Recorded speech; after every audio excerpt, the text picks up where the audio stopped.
गुरुर्ब्रह्मा गुरुर्विष्णुः गुरुर्देवो महेश्वरः गुरुरेव परं ब्रह्म तस्मै श्री गुरवे नमः। ओम दयानंद चरणौ मनसा स्मरामि దయానంద చరణౌ శిరసా నమామి. ఇక్కడ కరిగించినప్పుడు ఏం జరిగింది? ఉంగరాన్ని కరిగించారా, బంగారాన్ని కరిగించారా? నిన్నటి దాకా ఏదో అనుకున్నామండి, ఇప్పుడు అర్థమైంది. ఏంటంటే మీరు చెప్పేది మాకేం అర్థం కావట్లేదు.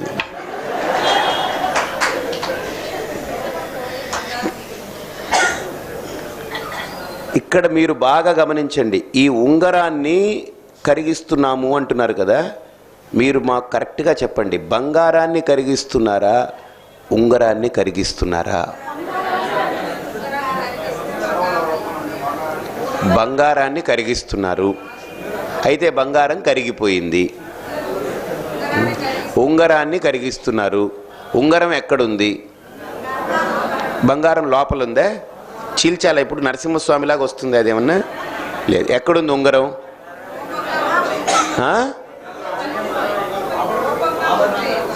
అంటే స్వామి ఇది ఉంగరమే, ఇది మరి బంగారం ఇదే, ఉంగరం ఇదే, రెండు ఎలా ఉంటాయి ఒకదాని మీద? బాగా ఆలోచించండి, మీకు అర్థం అవ్వాలి. నేను అందుకనే మరీ మరీ ప్రశ్నలు వేస్తున్నాను. ఇదే బంగారం, ఇదే ఉంగరం. బంగారము ఇదే, ఉంగరము ఇదే. అంటే బంగారము ఉంగరము రెండు ఇదే. అంటే ఈ రెండిట్లో ఏది సత్యం? ఏ ఉంగరం ఎందుకు సత్యం కాదు?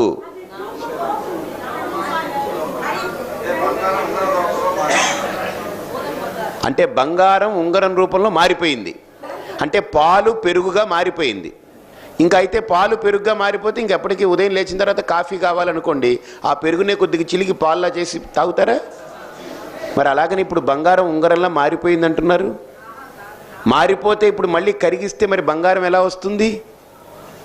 మారిందా బంగారం ఏమన్నా? ఇప్పుడు చెప్పండి. అంటే ఇందాకటి దాకా అనుకున్నామండి మారిందని, ఇప్పుడు మారలేదని.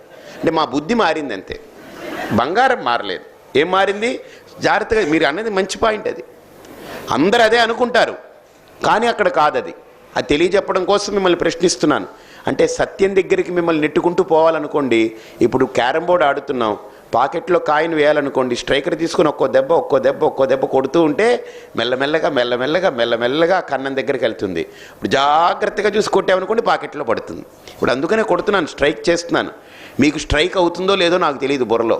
నేను మట్టుకైతే స్ట్రైకింగ్ చేస్తున్నాను. ఇప్పుడు నా ప్రయత్నం నాది, నా గొడవ నాది, చేస్తూ పోతున్నాను.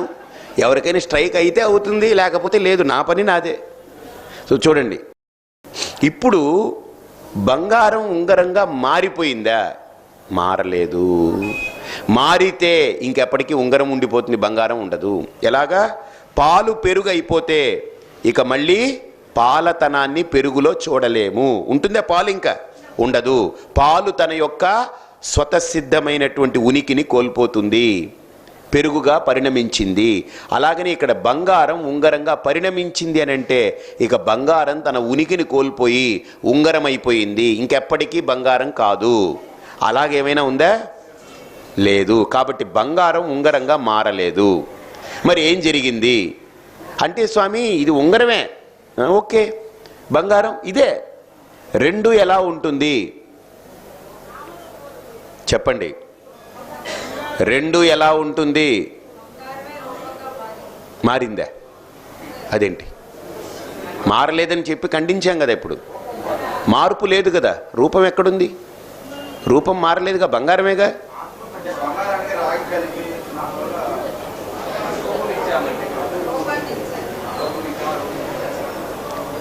చూడండి, ఇప్పుడు వచ్చారు దగ్గరికి. బంగారము ఆభరణం కావాలంటే రాగి కలపాలి. అలాగనే పరమాత్మ జీవుడు కావాలంటే రాగం పుట్టాలి. అంతే, దట్స్ ఇట్. లోపల రాగం పుడితే, రాగద్వేషాలు పుడితే వాడు జీవుడు. రాగద్వేషరహితుడై ఉంటే వాడెవడు? దేవుడు. బంగారానికి రాగి కలిపామనుకోండి ఉంగరం, ఉంగరంగా ఏం మారదు.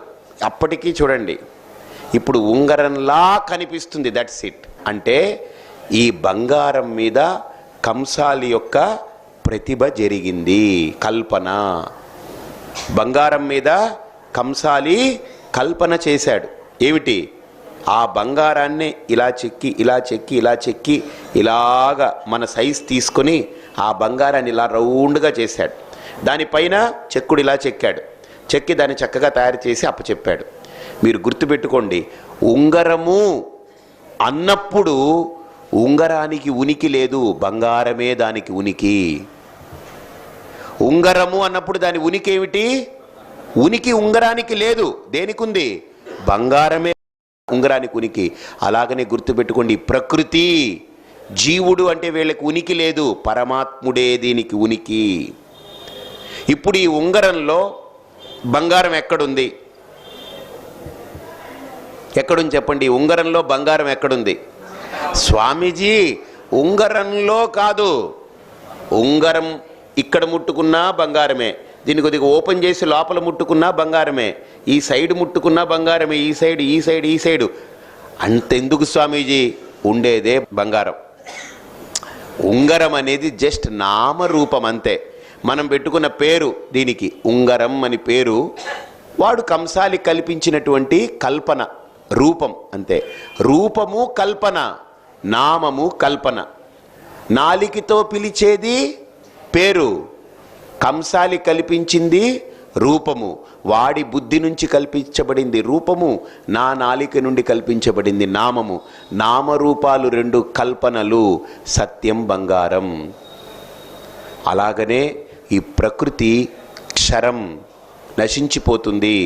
గుర్తుపెట్టుకోండి, ఉంగరము నలిగిపోతుంది, దాన్ని నా చేతికి ఎక్కించలేను, కానీ కరిగించిన తర్వాత బంగారం ఉంటుంది చూసారా, బంగారం నలిగిపోయిందండి అంటామా?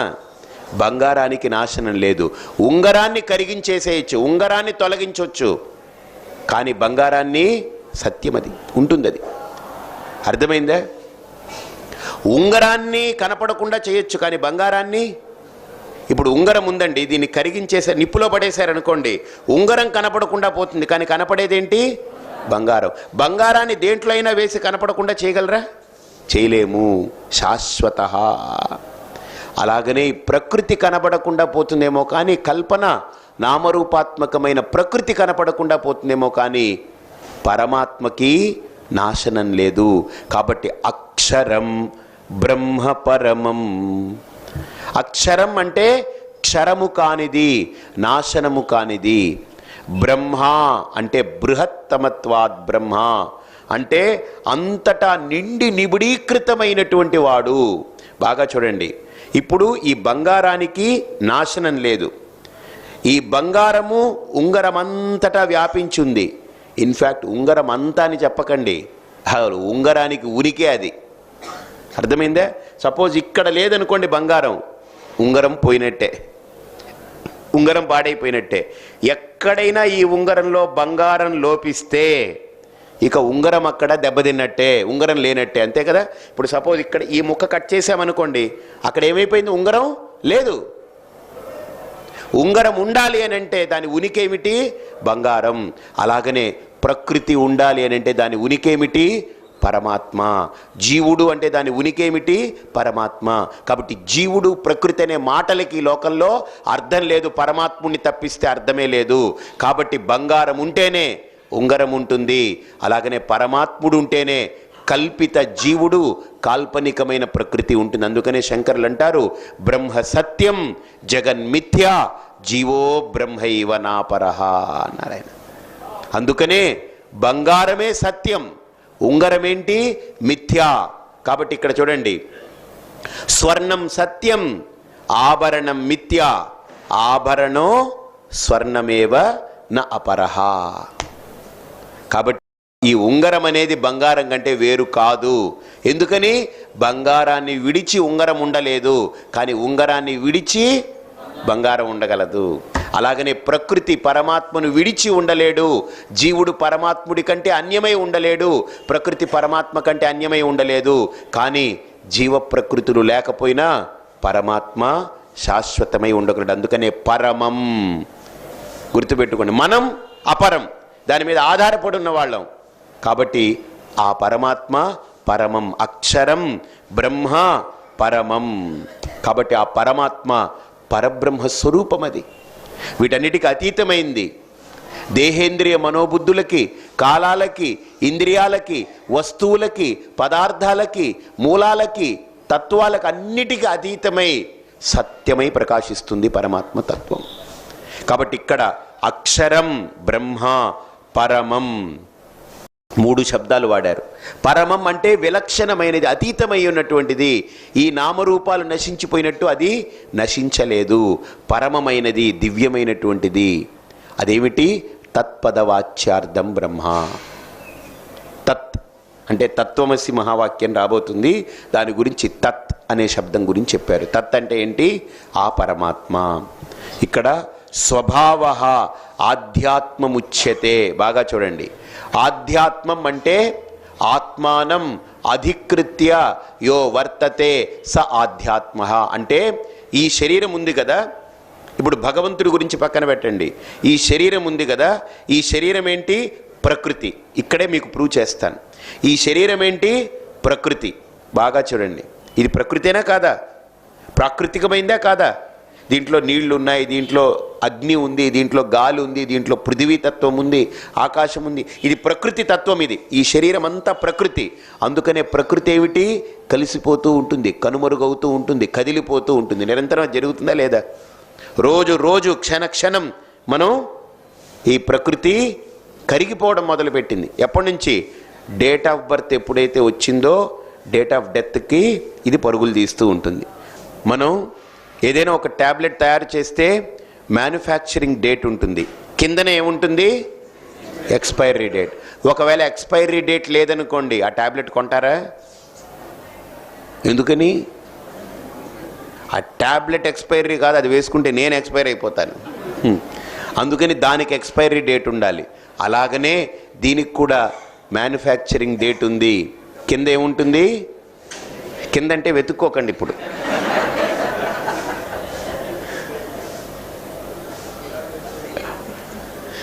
అర్థమైందా?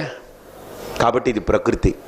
కాబట్టి ఇప్పుడు మీరేం బెంగ పెట్టుకోకండి. దీనికి manufacturing date, expiry date innovatable. కాబట్టి పోయాడని బెంగ పెట్టుకోకండి. అబ్బా ఎక్స్పైరీ డేట్ పర్ఫెక్ట్గా పనిచేసిందని అనుకోండి. పోకుండా ఉండిపోయాడు అనుకోండి, అయ్యి బాబాయ్ వీడికి ఎక్స్పైరీ డేట్ పడలేదు, ఇదేదో సమస్య, ఇది చాలా ప్రమాదమే. ఇది ఎక్స్పైరీ డేట్ ఉంది అని కన్ఫర్మేషన్ ఎలాగా? ఎప్పుడు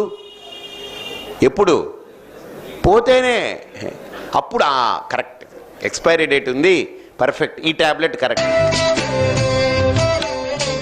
ఒక విషయం ఆలోచించండి, ప్రధానమైన అంశం. ఇది ప్రకృతి, శరీరం, అంతేనా? ఇదం శరీరం కౌంతేయ క్షేత్రమితి అభిధీయతే. చాలా అద్భుతంగా ఎక్స్ప్లెయిన్ చేస్తారు. ఇది ప్రకృతి, క్షేత్రం. ఇది మనం వెంట్రుకలు మొలుస్తున్నాయి కదా, తిరుపతికి వెళ్తాం.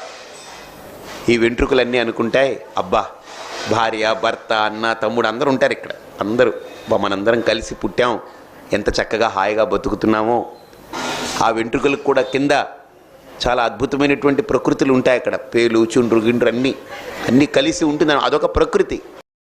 ఇప్పుడు మనం తిరుపతికి వెళ్ళేటప్పుడు అక్కడ ఏం మొక్కుంటాం? ఇదంతా ఇస్తామని మొక్కుకుంటాం. తీసేసామనుకోండి మనం బాధపడతామా? చెప్పండి. ఎందుకని చెప్పండి? మళ్ళీ మొలుస్తాయి కాబట్టి. అలాగనే వీడు పోయినా కంగారు పడకండి, మళ్ళీ మొలుస్తాడు ఎక్కడో చోట, ఎక్కడో మొలుస్తాడు మళ్ళీ. అంటే ఇక్కడేంటంటే మన బుర్రకే మొలుస్తుందని నమ్మకం. అంటే ఇక్కడ మనం గుండు చేసుకుని ఎవడో తల మీద మొలిస్తే కష్టం. అది ఒక్కటి కొద్దిగా ఇబ్బంది. ఏంటంటే ఇక్కడ పోయాడు కదండి, ఎక్కడో మొలిస్తే మాకేమిటి ప్రయోజనం అని అంటే మొలవడం గ్యారంటీ. అర్థమైందే? మొలవకుండా ఉండదు ఈ మొక్క తీసేసిన. ఎంతవరకు? ఒక సద్గురువుని ఆశ్రయించి సత్యాన్ని పొందేంత వరకు వీడికి పునరపి జననం, పునరపి మరణం, పునరపి జనని జఠరే శయనం. గుర్తించండి బాగా. కాబట్టి మీరు బాగా ఆలోచన చేస్తే ఒక తీవ్రమైనటువంటి ఆలోచనతో బయటపడ్డ అంశం ఏంటనంటే, నేను సరిగ్గా కూర్చుని ఆలోచిస్తున్నప్పుడు ఈ గీతని సరిగ్గా గీసుకోవాలి, ఈ గీత మనకు మార్గము అని గుర్తించి దీన్ని సరిగ్గా అర్థం చేసుకున్నప్పుడు నాకు బోధపడ్డ అంశం ఏంటనంటే, ఇది ప్రకృతి అండి, చాలా అర్థవంతమైన ప్రకృతి. పరమాత్మ యొక్క ప్రతి క్రియ, ప్రతి ఊపిరి దాంట్లో అర్థమే ఉంటుంది, పరమార్థము ఉంటుంది. రెండింటినీ గుర్తించగలగాలి. మన దాంట్లో అనర్థాలు ఉంటాయి కానీ పరమాత్మ దాంట్లో పరమార్థమే ఉంటుంది. ఈ శరీరం ఇది ప్రకృతి. దీని యొక్క స్వభావం ఏంటి? క్షరం. ఇది ఒకప్పుడు పుట్టింది, వస్తుంది మనకు. 2వ అధ్యాయంలో మీరు చూస్తారు, 2వ అధ్యాయంలో మీరు గమనించండి కావాల్సి ఉంటే. దేహినోస్మిన్ యదా దేహే కౌమారం యౌవనం జరా తదా దేహాంతర ప్రాప్తి ధీరస్తత్ర న ముహ్యతి మాత్రాస్పర్శాస్తు కౌంతేయ శీతోష్ణ సుఖ దుఃఖదా ఆగమాపాయినో నిత్యాహ తాం స్థితిక్షస్వ భారత. వస్తుంది అవన్నీ. కాబట్టి ఇక్కడ మీరు గుర్తించవలసినటువంటి అంశం ఏంటనంటే, ఈ ముక్కుని వేరే దగ్గర పెట్టుంటే ఎలా ఉండేదో అన్నాడు. సపోజ్ ఒకవేళ ఈ ముక్కుని ఇక్కడ పెట్టకుండా ఇక్కడ పెట్టున్నాడు అనుకోండి, అంటే ఎక్కడ ఇంకా డిస్టర్బ్ అవ్వదు కదా, తగలదు. ఇప్పుడు మీ దగ్గరికి ఎవరో పట్టుకొచ్చారు, కప్పులో ఏదో పోసి పట్టుకొచ్చారు. ఏమిటండి అన్నారు. ఏం లేదండి, వేడిగా ఉన్నిందండి, పదార్థం బాగుంది, పట్టుకొచ్చామన్నారు అనుకోండి. ఇప్పుడు మీరు ఇది వాసన చూడాలి, కాఫీయా టీయా అని. ఇప్పుడు ఏం చేయాలి? మీరు ఇలా పోసారనుకోండి, మొత్తం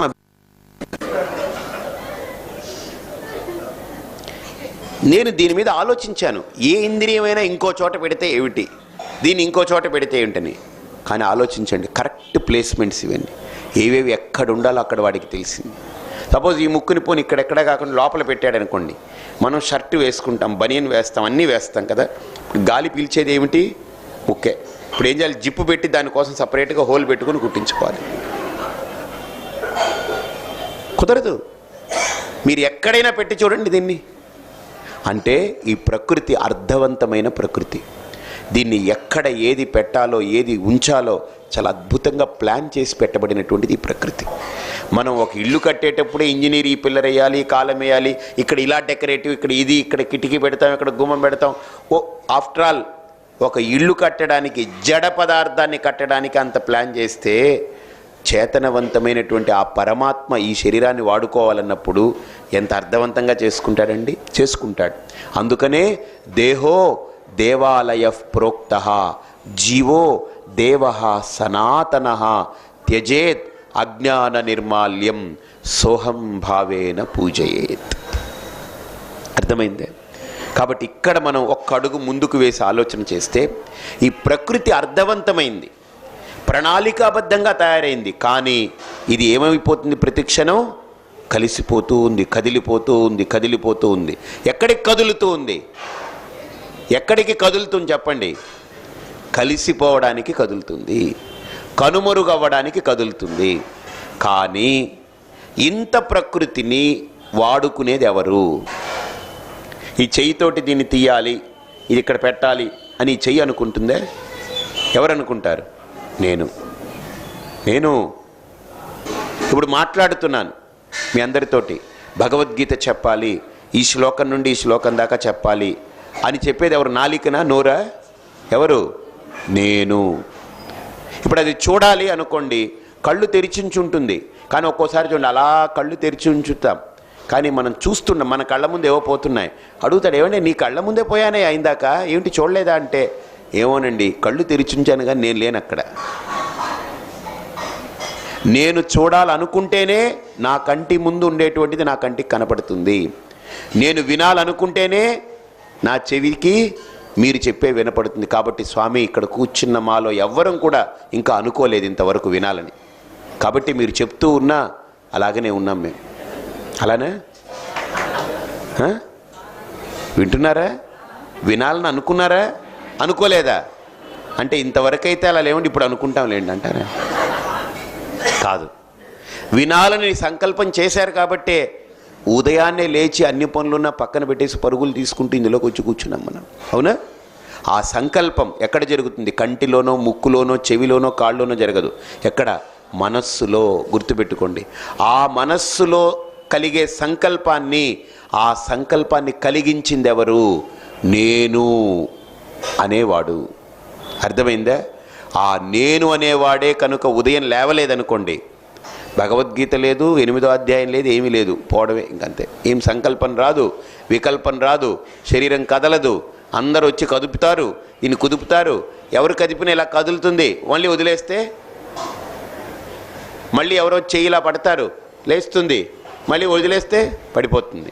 కానీ గుర్తుపెట్టుకోండి, బయట ఈ చెయ్యిని లేపాలంటే ఒకడు కావాలి, ఎప్పుడు నేను లేనప్పుడు.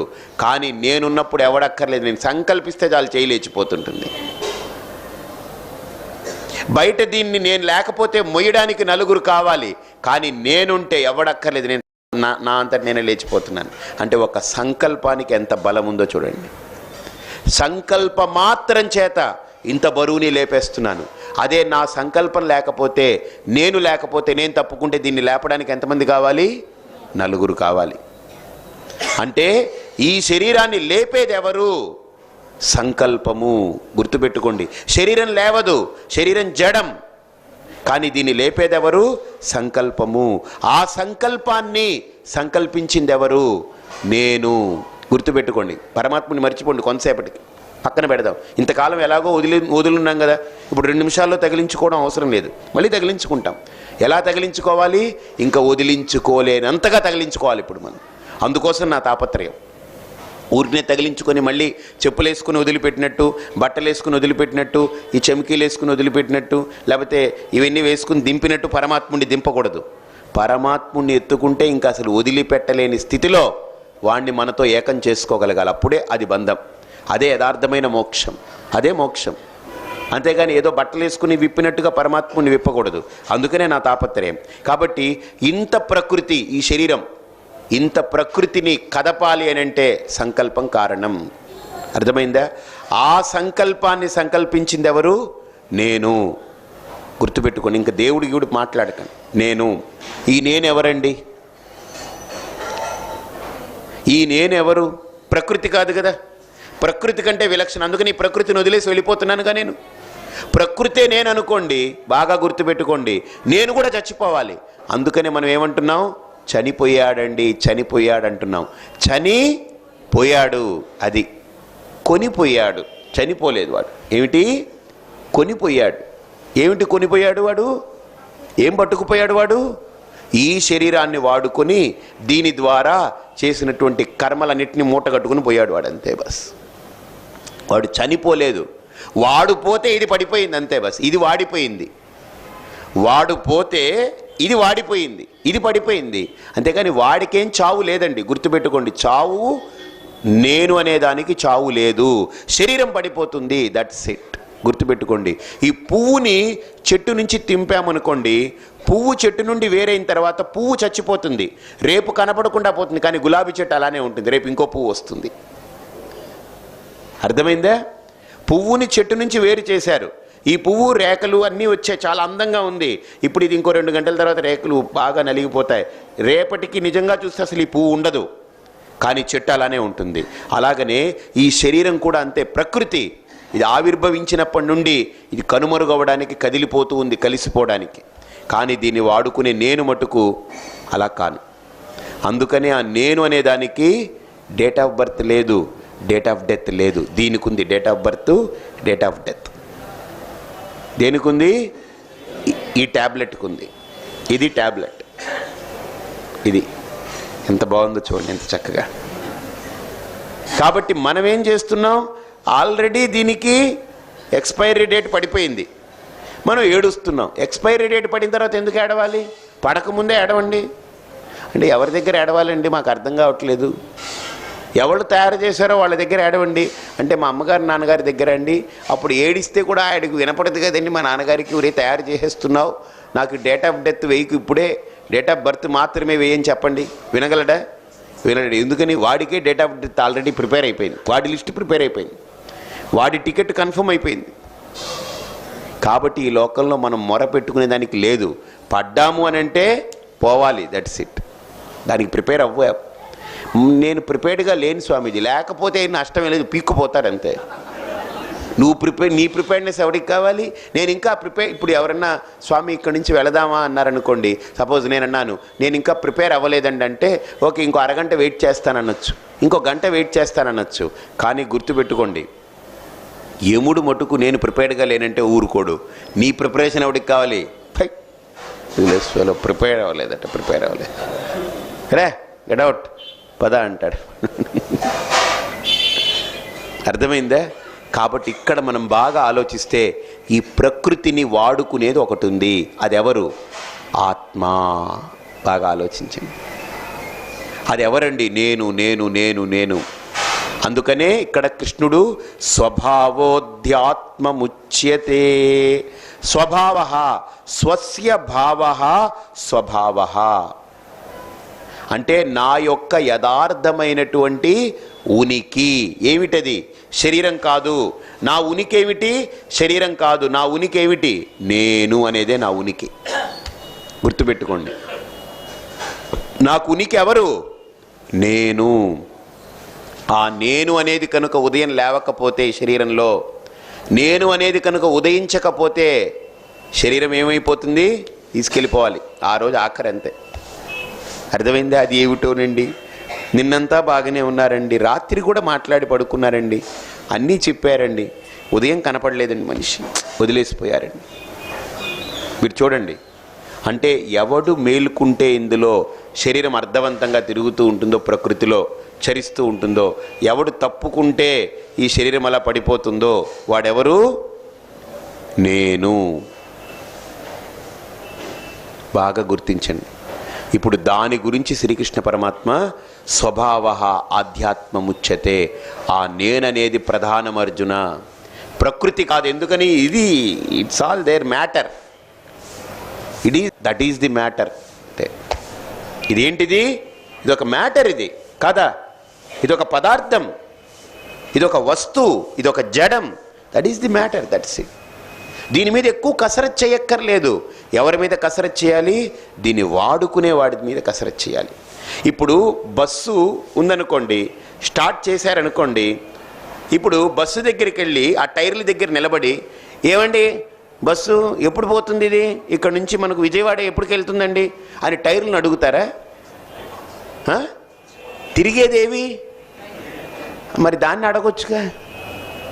అబ్బే స్వామి, టైర్లు తిరుగుతాయి, అవి తిరిగితేనే బండి కదులుతుంది, అది కదిలితేనే నేను కూడా ప్రయాణం అవుతాను, విజయవాడకి వెళ్తాను. టైర్లు తిరగకపోతే బండి కదలదు, బండి కదలకపోతే నేను వెళ్ళలేను. తిరిగేవి టైర్లే. కానీ టైర్లను అడిగితే చెప్పవు ఎప్పుడు పోతాననేది. కానీ టైర్లు తిరుగుతాయి, కానీ దాన్ని తిప్పేవాడు ఒకడున్నాడు, వాడిని అడగాలి.